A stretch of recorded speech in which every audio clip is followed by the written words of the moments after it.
Ikinilala naman ng Pilipinas ang pagsuporta ng Association of Southeast Asian Nations o ASEAN sa posisyon ng ating bansa kaugnay ng patuloy na reclamation ng China sa West Philippine Sea na nagdudulot ng tensyon sa rehiyon.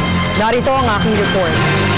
Ikinatuwa ng Pilipinas ang naging posisyon ng ASEAN sa usapin ng agawan ng teritoryo sa West Philippine Sea.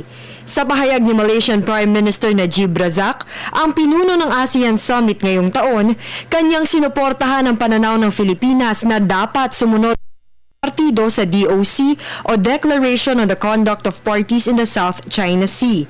Tugon ito sa patuloy na reclamation activities ng China sa pinag-aagawang teritoryo sa West Philippine Sea, sanhi upang magkaroon ng tensyon ng Pilipinas at ang naturang bansa. If you will note, right after that statement, China said they were deeply concerned, and they've started issuing out all these sorts of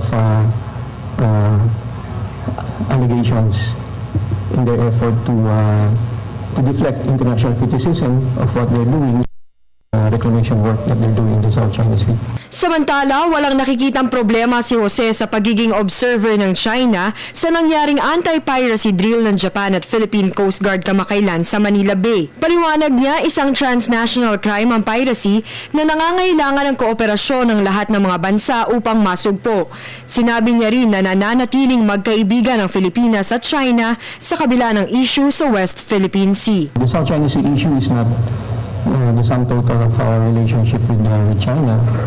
We can extract and isolate that and deal with that. And at the same time, we would like to strengthen and promote our other areas of cooperation with China, including fighting transnational crimes. Para sa Telebisyon ng Bayan, Ria Fernandez.